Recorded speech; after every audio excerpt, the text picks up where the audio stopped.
Sampean rencananya mau ganti majikan atau pulang Indo? Sebenarnya aku pengen pulang Indo karena aku kemarin Mm-mm. aku dari bulan 9 itu aku Mm-mm. kena COVID ya, Mm-mm. kena COVID. Mm-mm. Nah, kena COVID terus udah sembuh tapi batuk terus. Batuk sampai iritasi. Mm-mm. Itu loh di tenggorokan sampai merah ya. Mm-mm. Sampai merah, akhirnya aku ke rumah sakit, ke dokter itu sebelumnya 2 kali ya. Ke dokter 2 kali lah. Dokter itu nyaranin kalau ini nggak bisa, kamu harus ke rumah sakit pemerintah. Saya ke rumah sakit pemerintah udah sampai 45 kali. Nah, 45 kali itu katanya sih nggak apa-apa. Sebenarnya asam lambung katanya, asam lambung naik, jadi tenggorokan panas. Nah, tapi ada juga benjolannya. Benjolan itu apa ya, kalau dibilang kita itu sudah ditutul tadi. kalau orang terus amandel ceh. Iya, amandel. Tapi kan udah gede, jadi kan ganjel. Tapi di dalamnya itu kayak ada beras putih-putih gitu. Tapi itu yang bikin bau ceh. Aku nggak apa ya, nggak pede, nggak enak juga, ganjel. Tapi kata dokter nggak apa-apa. Lah saya kan nggak gimana ya, kayak pingin boleh kalau dikatakan dioperasi bisa, tapi dokternya nggak apa-apa kok gitu. Sampai 4-5 kali dokter itu semuanya bilangnya kayak gitu. Tapi yang dokter kedua kali dia ngomong, sebenarnya kamu dioperasi nggak apa-apa, tapi nggak usah lah, nggak penting gitu, nggak perlu gitu. Terus yang ketiga, keempat, kelima kalinya pun sama, cuma dikasih obat. Jadi kadang di sini tuh ganjel gitu loh. Udah gede, jadi pinggir-pinggirnya pun masih kayak iritasi gitu loh, karena batuk-batuk dari dulu. Lah, maksud saya itu pingin pulang gitu ya. Pingin pulang, saya udah nyuruh orang rumah bikin BPJS gitu loh. Saya mau, terus kemungkinan mau pulang, mau berobat di rumah gitu lah, pakai BPJS. Tapi aku sampai sama juragan ini nggak ada omongan mau lanjut apa enggak gitu loh. Nah, karena dulu aku kerja lagi 4 bulan, yang kontrak pertama 4 bulan, dia suruh aku nambah. Katanya mau diajak ke luar negeri, tinggal di luar negeri. Yang dulu kan ada demo di sini gede-gedean tuh. Dia katanya mau pindah ke luar negeri, katanya aku dibawa. Jadi saya suruh ikut dia, suruh renew. Itu 4 bulan pertama, 6 bulan, 8 bulan suruh renew 1 tahun. Nah, terus akhirnya aku renew lah kontrak kedua. Tapi kontrak kedua ini yang aku jadi sakit-sakit. Terus kontrak keduanya juga aku ada bermasalah. Bermasalahnya sama pertama sama agent. Karena agent saya nyuruh saya bayar visa. Pertama itu bayar visa 630. Itu dibagi dua. Saya pertama juga udah komplain, kok kenapa saya harus bayar, ini kan visa harus tanggungan majikan. Nah, tapi kan enggak, kamu harus bayar gini-gini. Nah, lanjut itu yang kedua kalinya saya suruh bayar visa lagi lah. Yang kedua kalinya 750. Saya suruh bayar sendiri. Lah, saya datang ke kantor, saya bilang, kok kenapa harus saya yang bayar, bukannya majikan? Enggak, ini kamu yang harus bayar. Kamu harus bayar. Terus gini, kamu bayar separuh dulu nggak apa-apa, saya nggak bawa uang, ini buat libur. Nanti bayar dulu, kata agent lah. Saya ngambil uang 500, ternyata 500 itu dipegang sama agent semua, nggak dikembalikan. Ada kembalian. Lah, terus saya pulang lah.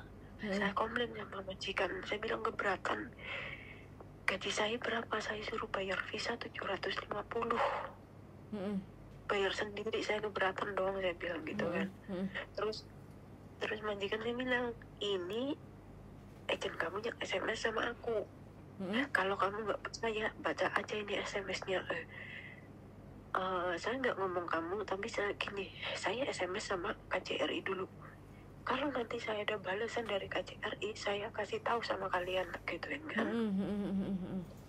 Terus kamu pakai bahasa Indonesia saya nggak ngerti, kata dia kan. Kalau kamu nggak ngerti, kamu bisa translate, gituin kan. Lah, nggak taunya saya telepon sama KJRI, terus kan nggak diangkat, tapi saya SMS dibalas ya. Saya kok disuruh agent suruh bayar visa sebesar 700, terus intinya suruh bayar suruh agent deh. Terus itu yang namanya visa itu urusan majikan, kamu jangan mau bayar gitu kan. Nah, tapi aku suruh bayar segini tanggal segini gitu. Pokoknya kamu jangan mau bayar. Kalau kamu bayar, kamu merasa keberatan kasus, kamu lapor aja ke labor departemen gitu kan. Nah, SMS itu saya screenshot, Mbak. Saya kirim ke grup majikan. Saya kan ada grup sama majikan. Saya kirim di situ, grup situ, saya kirim ke agent itu sekalian. Nah, majikanku langsung balikin duitnya karena dia udah tahu dia ada tulisan labor. Orang sini kan paling takut. Nah, langsung dibalikin dia uangnya. Nah, dari situ agent udah marah-marah lah sama saya. Ngapain lapor kayak gini. Oh, aku datang ke kantor lah ngambil visa. Itu pun aku diomel-omel sama dia.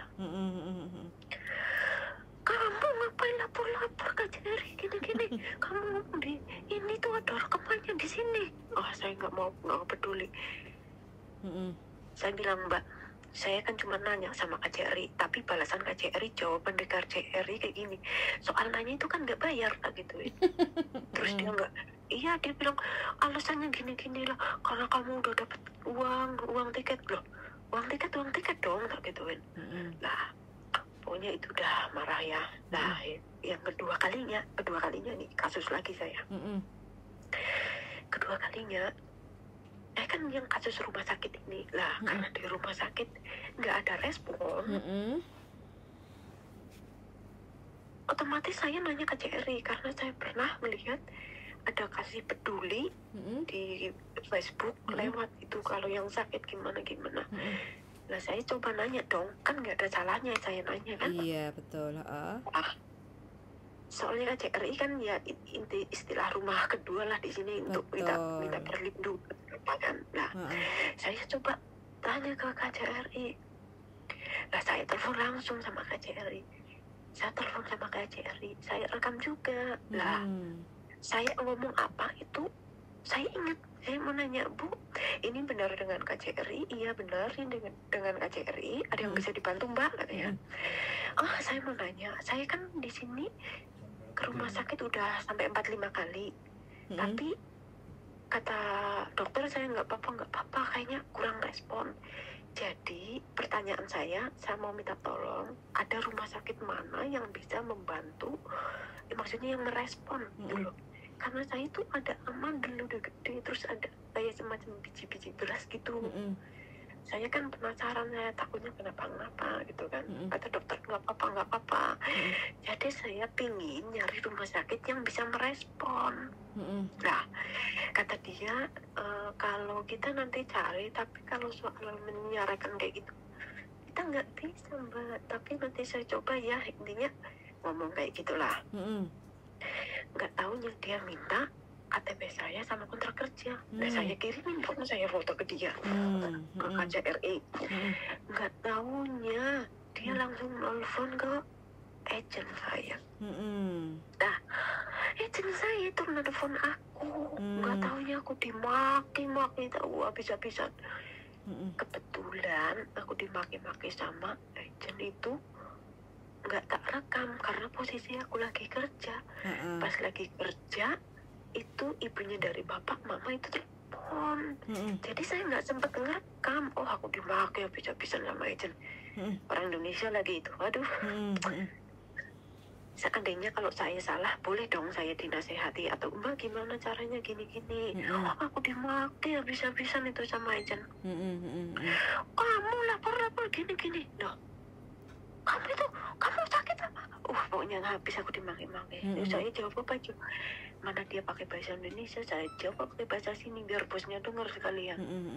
Kamu tahu nggak, saya ngomong kamu ini tuh rekaman aja, saya nggak takut. Saya jawab pakai bahasa sini, saya nggak takut, rekaman aja, rekaman lah gitu ya.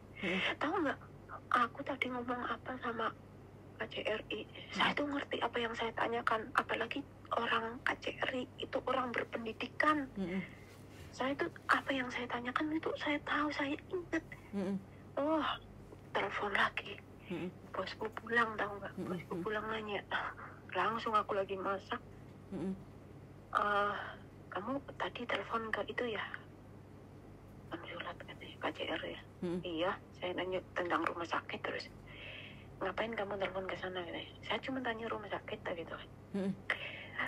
Kok KJRI bilang kamu bilang saya majikan yang tidak baik kayak gitu kan. Kok bisa? Iya, kok KJRI bisa tahu itu kalau majikan itu nggak baik katanya, aku nggak baik katanya. Loh, aku nggak ngomong kayak gitu kok. Siapa yang bilang? Ini agent kamu, katanya KJRI ngomong sama agent bilang kamu lapor kalau majikan nggak baik. Loh, saya tuh nggak ngomong kayak gitu. Wah, aku dimaki-maki lagi sama agent orang sini, ya saya jawab sekalian. Lah, kebetulan yang pas posisi itu saya ngerekam, dia juga wah ngomong aku yang enggak lah, intinya kamu itu kong taiwa lah. Dia jawab kong taiwa ya meyongsin, aku tak gituin kan. Saya ngomong sama KJRI, saya rekam, saya ingat saya ngomong apa gituin. Tapi saya ngomong sama cecek kamu itu yang kerja di agent, kamu tanya SMS apa itu, HP ku bisa dicek di SMS dia. Tapi dia tetap nyalahin saya. Jadi karena itu yang kerja itu lapor sama agennya, atasannya. Kalau saya bilang lapor ke KJRI, saya nyelak-nyelakin majikan. Loh, aku cuma tanya rumah sakit mana yang bisa ngerespon. Akhirnya pas lagi posisi telepon majikan sama agen, saya SMS KJRI lah. Ibu maaf ya, ini tadi saya kan telepon ibu nanya soal rumah sakit kan, nggak ada cerita yang lain, nggak taunya agenku ini yang ngomong sama atasannya ngomong agennya sama bosku. Wah, jadi jelek banget aku lah, udah kelihatan jeleknya. Nah, padahal terus terang saya itu dari 5 kali ke rumah sakit itu memang pertama saya bayar sendiri. 180 sebenarnya saya sih nggak ngerespon sih, udah 180 5 kali nggak masalah. Cuman aku memang nanya ke agent, ini aku ke rumah sakit ke dokter 180 5 kali, ini kata majikan aku kok poinnya udah habis gitu kan, boleh dicek nggak? Kata agent boleh saya cek nanti. Itu dia bilang masih ada. Oh ya udah. Itu teleponnya sekitar tanggal 30 Januari. Lah 30 Januari kalau nggak salah, iya. Lah 10 Januari 10. Lah kasusnya itu dirameinnya tanggal 30 Januari. Maksud kan udah lama karena dia nggak ngerespon, aku juga nggak ngomong apa-apa, ya udah biarin, yang penting aku udah berobat sendiri, ngeluarin duit nggak masalah kan. Aku nggak apa-apa. Itu memang saya tanya sama agent, tapi nggak taunya agent ngomong sama majikan, saya nyelakin majikan. Lah boleh dibaca dong SMS aku ngomong apa aja. Lah dari situ otomatis majikanku kan gimana gitu.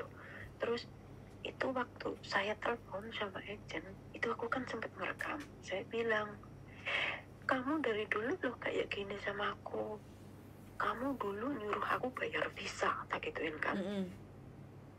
Kamu dulu suruh majikan bilang sama aku suruh bayar visa.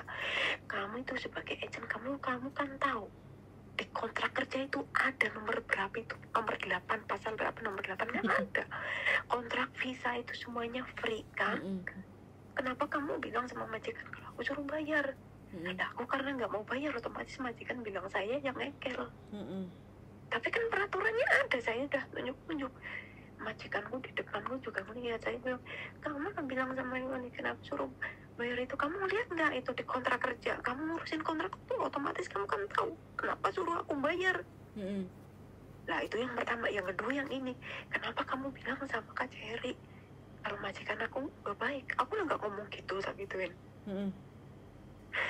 Aduh, aku udah habis-habisan agentku nggak nyangka sampai gitu. Sementara saya kan lagi di sini takung loh, takanku loh.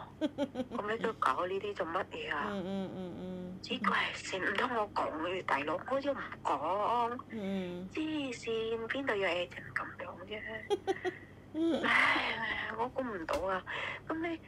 咁你做agent又未用先，你手先又幫我，唔手先又唔嚟啊，媽都唔嚟，係咪先？Cisin. Akhirnya bener ya, itu malam-malam. Ya lagi masak, akhirnya saya telepon ke Cherry, ibu, tolong angkat ya, boleh nggak ibu bicara sama majikan saya, nggak gitu. Oh tenang aja mbak, tenang aja, jangan khawatir mbak, nanti saya yang bilang sama agent apa majikan gitu kan. Akhirnya oke lah, saya bilang, majikan saya, Pak ini saya udah telepon sama Kak Cherry, kalian ngomong aja sendiri. Nah ngomongan itu saya nggak rekam karena HP saya di screenshot, dilihat dari SMS-nya dari atas ke bawah gitu. Aku SMS apa aja di foto, di screenshot, di translate. Lah dari situ majikanku ngomong sendiri sama Kak Cherry. Nah aku dengar dia bahasa Inggris. Dia bilang dia ke rumah sakit apa sendiri, sebenarnya dia gak ada masalah, tapi kan pihak Kak Cherry dia ngomongin apa yang tadi saya omongin. Aku gak ngomongin soal majikan. Jadi dia nanya tentang rumah sakit, dikiranya saya gak bisa bahasa Kantonis sama pihak KCRI. Terus bosku yang jawab apa adanya. Ya udah, aku udah ayam dong. Nah tak tinggal masak. Gak taunya dia udah ngobrol-ngobrol sama KCRI lah. Udah biarin lah, HP ku masih dipegang dia. Lah habis itu kok dia ke dapur dipanggil, kamu ke rumah sakit berapa kali? 5 kali. Bayar berapa? 180. Akhirnya diganti semua beliau. Nah udah diganti. Terus dia bilang, ini saya mau ngomong katanya kan, itu sebenarnya agent kamu itu nggak bagus. Dibilang sendiri loh. Berarti kamu tahu kan, saya nggak perlu jawab, kamu sendiri udah tahu kan. Dikira saya bohong, saya itu nggak bohong. Ya agent kami itu nggak bagus sama kamu. Lah udah tahu kan, gituin. Nah terus dia, iya udah nggak bagus. Nah, saya tahu agent kamu itu yang nggak bagus itu, karena dia sudah dengar sendiri dari KCRI. Udah dengar dari KCRI, udah ngomongin semua. Karena saya ngomong apa juga sudah saya rekam, jadi saya ingat apa yang saya tanyakan itu loh. Nggak ngomongin soal majikan. Kalau ngomongin soal majikan, otomatis KCRI juga langsung telepon majikan dong. Loh iya, lah ini kok bisa agent itu sampai kayak gini, ya ampun. Aku jadi mau nanya kayak gini, soal apa habis kontrak itu. Saya kan nggak malas nanya kayak gini, udah berkali-kali. Udah bikin aku sampai dimanggil, kamu udah saya rekam gini-gini. Oh rekam lo, saya nggak takut kok gituin loh. Rekam aja, saya nggak takut. Nah saya juga bilang, pas dia ngomong juga saya rekam. Yang agent gitu yang ngomong. Jadi kalau saya ngomong, bisa jadi dia ngadu domba KCRI sama majikan saya. Itu dia ngomong, kebetulan saya rekam. Jadi kebetulan dia mau ngomong jadi kayak malas gitu. Kayak dia nggak mau berurusan sama KCRI gitu loh. Dulunya saya diem, sebenarnya ini nggak ada masalah ya, saya nggak ribut ya. Terus ya udah lain kali jangan kalian nggak koyong gitu kan. Nah saya jawab, saya kalau nggak ada masalah nggak mungkin kalian nggak koyong ya, tapi ya udah majikan aku diam lah. Dari situ saya mikir kontrak saya udah mau habis, dia nggak ada omongan apa-apa. Ya udah, mungkin dia udah nggak ingin terusin, aku juga nggak ada omongan. Jadi kan aku mikirnya mau nanya yang lain saja gitu loh maksud. Jadi gak pingin nanya ke agent karena agent udah kayak gini. Oke, maksud jadi yang sampean tanyakan intinya sampean finish kontrak keluar pas hari selesai kontraknya ya, tanggal selesai kontrak itu ya. 23 itu kan sama sesuai dengan yang tertera di visa kayak gitu kan, 23 Mei kayak gitu kan.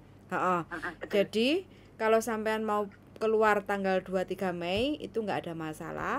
Cuma kalau sampean memutuskan ingin pulang dulu ke Indonesia istirahat atau berobat atau apa kayak gitu kan nggak apa-apa. Yang penting sampean 2 hari sebelum visa sampean habis sampean harus ke KJRI jadi teringat-ingat KJRI harus ke imigrasi sambil bawa tiket terus sama surat finish kontrak dari majikan kayak gitu.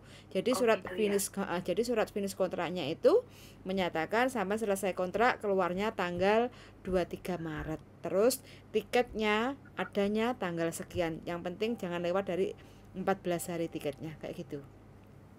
Oh, jadi 23 itu kan masih ada 14 hari. Misalkan tiketnya 23 ke sana kan masih bisa gitu bisa, ya? Yang penting harus extend dulu Mbak ya. Kalau enggak nanti sampai waktu pulang kena denda di bandara imigrasi 230. Oh gitu. Iya. Oh berarti saya harus ke imigrasi dulu extend ya? Iya, pokoknya 1 hari sebelum sampai keluar majikan itu boleh. Jadi sampai tanggal 23 Mei, bentar tak lihat ya, 23 itu hari hari Selasa. Jadi sampai tanggal 22 itu sampean ke imigrasi sekalian bawa surat finish kontrak yang menyatakan sampean selesai kontraknya tanggal 23 keluar dari majikan. Terus itu kan ada di tanda tangani majikan kayak gitu kan. Sampean juga tanda tangan. Itu yang terus tahu, maaf saya potong. Itu surat itu yang surat baik itu ya? Betul, ID seleng chat nanti bisa lah. Itu saya WA juga bisa, nanti sampai tinggal print aja ke tempat tukang fotokopi, tinggal sampai majikan suruh ngisi kayak gitu ya.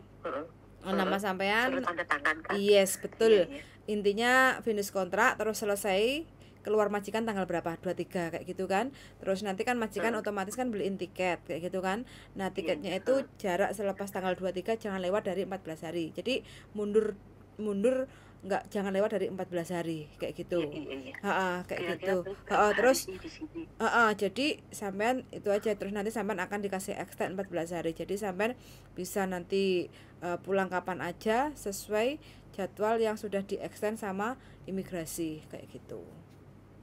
Oh gitu ya. Dikasih jadwalnya. Enggak sih, cuma paling biasanya kalau sampean extendnya nanti dikasih 14 hari biasanya. Oh gitu. Jadi kalau sampai lewat lagi dari 14 hari harus extend lagi dengan alasan apa kayak gitu. Oh, baik Pak. Tapi sampai cuti tahunan nanti dapat uang loh ya. 17 hari, Mbak. Iya, 17 hari. Iya. Itu berarti lah yang saya mau cari sebenarnya itu kertas itu. Kertas. Soalnya saya udah itu total gaji. Oh, gaji ada, aku hitung-hitungan itu ada. Nanti tak sekali. Itu boleh dihitung-hitungin bisa enggak? Hitung-hitungin. Suruh gini aja, tak kasih gambaran ke sampean tapi jangan dikasih ke majikan ya. Daripada nanti dipikirnya sampean keminter sopo sing ngajari kayak gitu kan, akunya kan ya nggak enak kayak gitu kan. Mending kalau seandainya ada kurang lebihnya ya seperti itulah hitung-hitungannya. Jadi tiket pulang ke Indonesia, terus habis itu gaji tetap sampean utuh, tambah uang 17 hari sama transport 100, selesai itu aja yang sampean dapat tambahannya kayak gitu. Ya pas gajian itu berarti 1 bulan itu ya. Iya, terus tambah 17 hari. Ditambah 17 hari sama uang 100 sama tiket pulang ke Indonesia kayak gitu. Kalau uang ongkos malah aku 200. Oh ya alhamdulillah dikasih lebih. Yang penting tidak kurang dari 100 gitu. Iya. Nah, saya mau ngomong dulu. Majikan aku kayaknya takut kalau saya minta tanda tangan. Sebenarnya surat bagus itu kan butuh tanda tangan. Surat bagus itu cuma dinyatakan finish kontrak gitu aja wis apik, Mbak. Iya, tapi kan tanda tangan majikan. Ya bilang aja ini surat yang dibutuhkan untuk imigrasi loh, kayak gitu loh. Bukannya aku minta apa-apa. Itu kan ada tulisan. Karena gini, berapa bulan yang lalu ada temennya dia, CS-nya itu anak PR. Dia kerja berapa bulan lah, nggak taunya dia bikin surat sendiri. Dia bikin surat apalah gitu, kayak semacam perpanjangan kontrak atau gimana, tapi dipalsukan. Jadi tanda tangan majikan itu dipalsukan sama anak PR itu. Wani banget dia. Akhirnya memang dia ditangkap polisi. Akhirnya kasus lah. Dia tuh ngomong sama saya, jadi dia takut kok berani banget ini bantu gini-gini gitu kan. Terus kamu jangan komunikasi sama dia, soalnya dia udah di kantor polisi gitu kan. Nah, saya tanya, saya pura-pura nggak tahu lah. Sebenarnya aku kontak juga sama dia, tapi kan dia nggak cerita gitu loh. Itu dia itu kayak semacam memasukkan tanda tangan perpanjang kontrak gitu loh. Sebenarnya dia itu nyuri duit 500. Nah, nyuri duit 500. Maunya majikan itu, dia itu oke lah kamu keluar tanpa di apa sih? Ganti rugi. Tanpa uang ganti rugi 1 bulan, uang interminate. Ataupun kamu nggak dikasuskan gitu loh. Tapi dia nggak terima. Nah, akhirnya dia memalsukan tanda tangan itu. Nah, majikan aku pun takut gitu. Tapi saya berusaha lah, semoga dia mau tanda tangan. Enggak, kalau majikan nggak mau tanda tangan, aja majikan ke imigrasi. Iya. Tadi saya bilang. Oke. Ini yang diperlukan untuk extend karena visaku habis dan aku tiketnya pulangnya tanggal sekian kayak gitu kan. Dan aku harus wajib lapor ke imigrasi untuk extend visa. Jadi yang dibutuhkan untuk persyaratan extend visa adanya surat keterangan saya selesai kontrak, keluarnya tanggal berapa. Terus harus kamu yang tanda tangan. Kalau kamu takut, oke, kita sama-sama ke imigrasi. Malah lebih gampang sekali gitu. Malah penak ya. Iya, jadi orang jujur, orang benar itu penak dalane, Mbak. Enak kayak gitu. Jadi nggak sulit, nggak susah. Yang penting kan sampai bisa ngomong, bisa komunikasi. Yang penting sampai intinya kan bener kayak gitu jalannya. Yang penting jangan sampai nggak extend. Kalau nggak extend nanti malah sampai yang repot sendiri ya. Sudah keluar majikan udah selesai, bye-bye. Majikan nggak mau tanda tangan, nggak ada masalah karena sampean udah keluar. Makanya sebelum keluar pastikan sampean sudah ada surat finish kontrak yang keluarnya selesainya tanggal 23. Jadi sampai tanggal 22 hari Senin itu kalau saya lihat di sini kalendernya itu nanti sampean datang ke imigrasi sama tiket yang sudah confirm kayak gitu, yang sudah dibeli sama majikan. Jadi bilang ke imigrasi alasannya finish kontrak tanggal sekian, terus aku harus pulang ke Indonesia, adanya tiket tanggal sekian kayak gitu. Terus nggak banyak pertanyaan nanti, tinggal sampean berarti bayar 230. Berarti menurut sampean gimana? 230 kan? Iya. Kalau menurut sampean berarti kan kelihatan kita udah mau ini, tapi kan nggak ada omongan, udah jelas kan. Makanya juga saya nggak ngomong gitu loh, maksud takutnya gimana, soalnya kadang ya biasalah ada farmasi kan gitu. Kalau ada sempet masalah gitu, tapi kan saya nggak ambil pusing, yang penting saya kerja gitu loh. Kayak mungkin pikir dia kan saya kurang happy gitu loh maksudnya. Sebenarnya masalah kerja alhamdulillah bisa sih aku menghandle, cuman kadang kan ada aja gitu loh, kayak semacam pernah saya komplain soal makan gitu loh. Nah, saya pernah ke rumah sakit kan karena asam lambung. Saya bilang gara-gara aku telat makan jadi aku jadi sakit perut kayak gini, kena asam lambung kan. Kenapa kamu telat makan kan? Emang kamu jam berapa kemarin malam makan? Jam sekian loh. Kenapa sakit? Ya karena sering telat makan. Kadang di rumah kan gak ada makanan gitu. Dia tuh gak terima gitu loh maksud. Nah, kayak gak terima gitu loh. Kamu kenapa gak ngomong kalau ada makanan gitu loh? Kalian kalau beli lo buat sendiri tak gituin. Aku kadang mengeluarkan uang sendiri buat makan tak gitu. Nah, dari situ dia tuh kayak semacam ya marah gitu loh. Tapi kan bikin biasa aja. Ada apa tak bikin tak kerjain ya, tetap nanya, negur sama juragan, tak anggap kayak gak ada masalah gitu loh. Nah kemarin ini yang kasus parahnya itu yang sama agent itu. Jadi mungkin dia kayak semacam takut, kok aku kok sedikit-dikit lapor sama JRI gitu. Ya, sampean sendiri maunya gimana? Gitu aja maunya ganti majikan pulang atau gimana? Aku mungkin benerin ini dulu gimana? Iya nggak apa-apa. Umur berapa tuh sekarang sampean? 38 sih. 38, oke nggak apa-apa, istirahat dulu. Kalau mau istirahat, mana tahu kadang juga kepengen tenang pulang kayak gitu kan, mana tahu nanti bisa sembuh karena banyak pikiran itu juga bisa juga iya banyak pikiran kurang rileks kayak gitu kan, jadi tegang pikirannya, ototnya, saraf-sarafnya kayak gitu. Jadi kalau mau pulang rileks dulu, santai. Kalau mau kesini lagi ya bismillah, mudah-mudahan diberi kesehatan. Kayak gitu. Saya sih berharap ya masih bisa mencari rezekimu ya Allah, semoga aku diparingi umur panjang, aku sehat lagi. Aku dari dulu nggak ada ini, di sini aja dulu nggak ada kayak gini. Aku jujur kadang sih kayak dagingnya kok bau, kok aneh gitu loh, paham nggak? Daging amandelnya itu jadi kayak rasanya nggak enak. Tapi sampai sudah konsultasi ke Peduli Kasih itu enggak? Dibilangin saya telepon KJRI gara-gara ribut, saya nggak nyari lagi.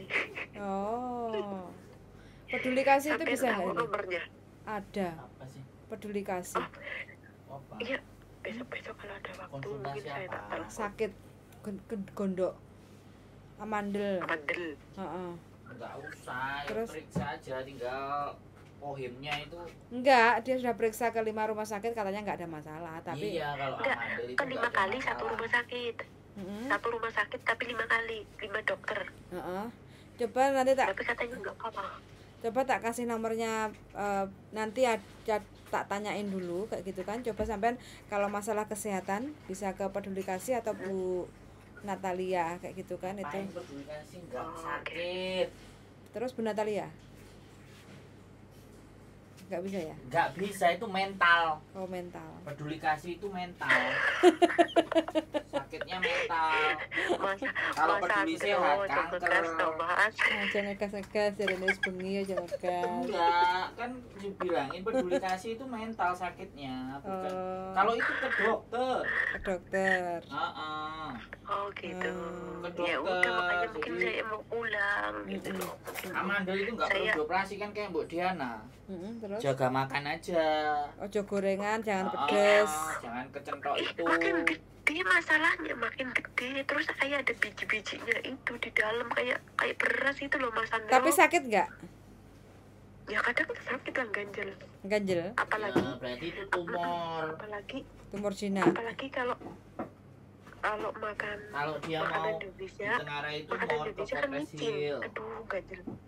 Bukan itu amandel, bilangnya amandel tapi amandel.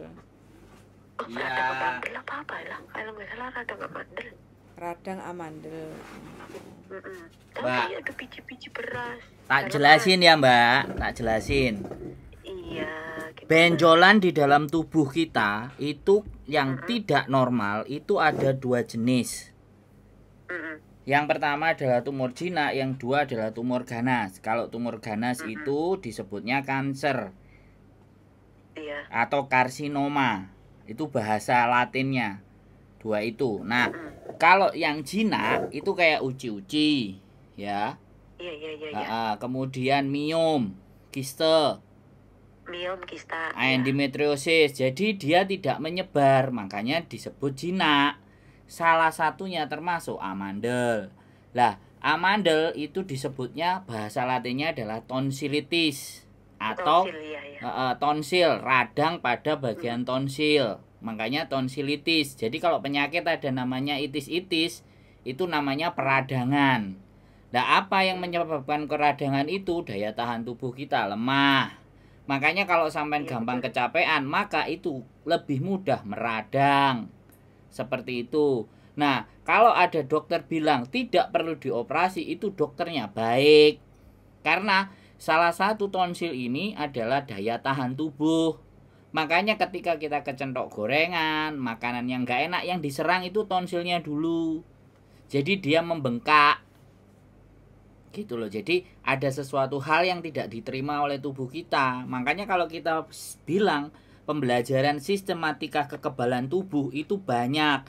Kalau dari mata, di setiap lubang dalam tubuh kita itu ada kekebalan tubuhnya masing-masing. Kalau mata itu ada air mata. Kenapa kalau kita kelilipan air matanya keluar? Supaya kelilipnya itu dimatiin. Makanya kalau air mata itu keluar kalau kena jilat gitu kan, rasanya kan setengah asin. Cairannya itulah yang membunuh kuman. Kalau di dalam mulut itu ada liur. Ya, liur ini juga. Makanya kalau di hidung itu juga ada. Makanya ketika kelebonan sesuatu langsung acing, acing. Nah, itu menunjukkan daya tahan tubuh, termasuk di bagian mulut itu banyak sekali. Selain di bibir, selain di mulut, ada di tenggorokan. Salah satunya itu tadi tonsil. Makanya itu kalau mau dibetulkan atau mau diobati, jangan dimakan kecentoknya. Yang kedua, minum vitamin atau suplemen supaya daya tahan tubuh sampean itu oke. Banyak minum air putih ya.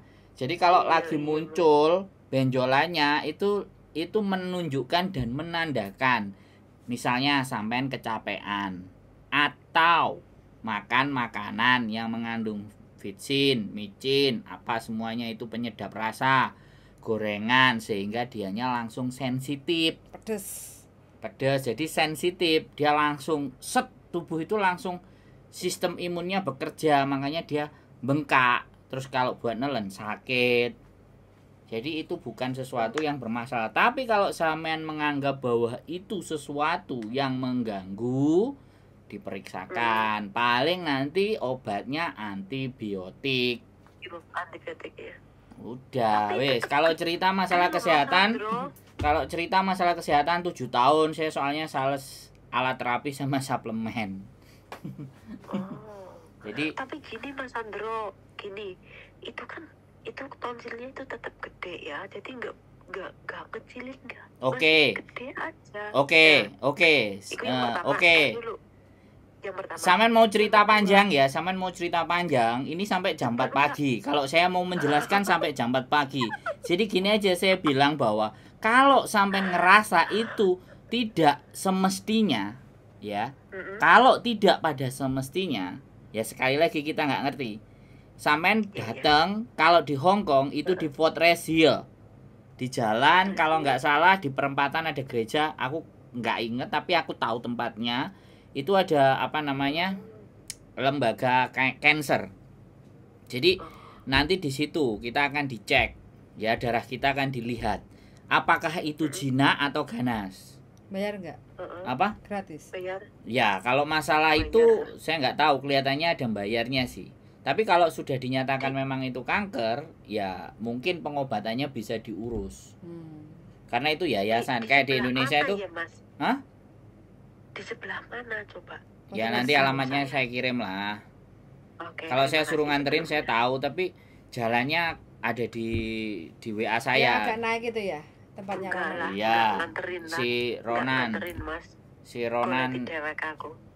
Ya kalau nganterin sampean bayar part-time aku, Mbak. Sampean part-time ambek aku. Bayar part-time larang ini, Mbak. Jadi sesekali itu, makanya pastikan dulu pohim sampean itu mengcover enggak. Kalau pohim sampean mengcover aman.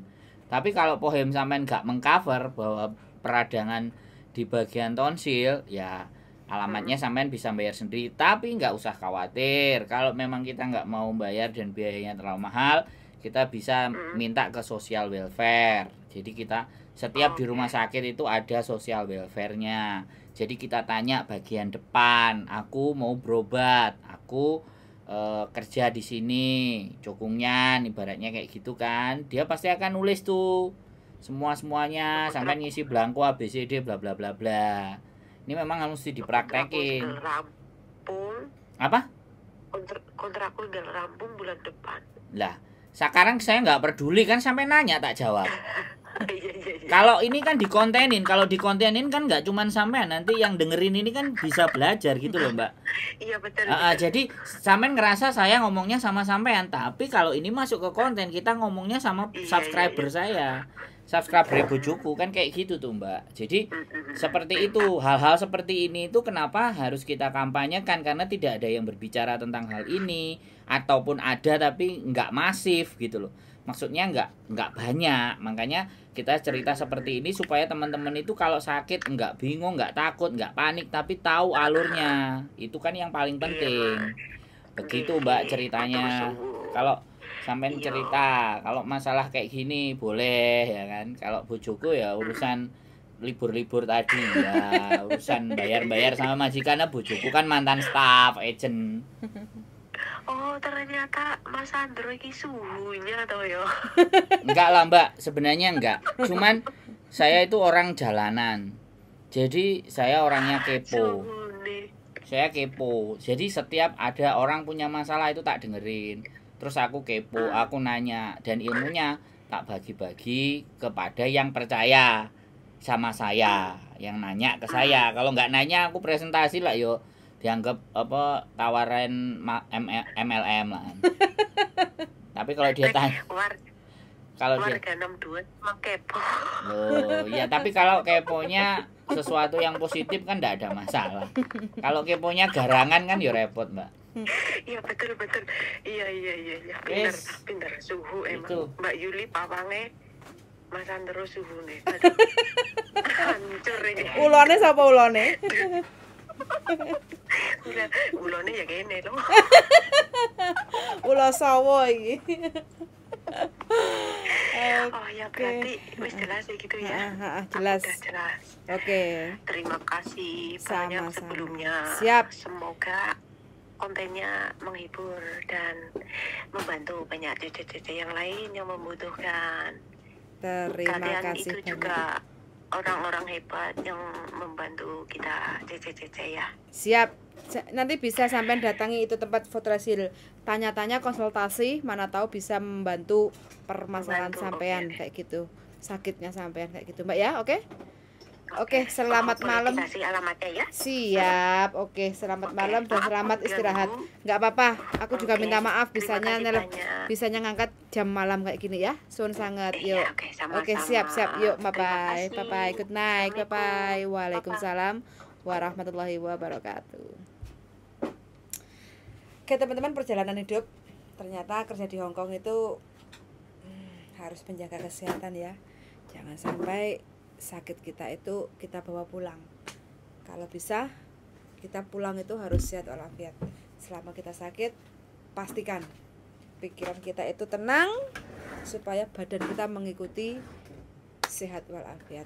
Suan sangat sudah mendengarkan. Semoga teman-teman semua selalu diberi kesehatan, umur panjang, terus kelancaran rezeki yang berkah barokah. Amin. Dan selamat malam, selamat tidur, good night. Amin. Bye bye. Bye bye darling.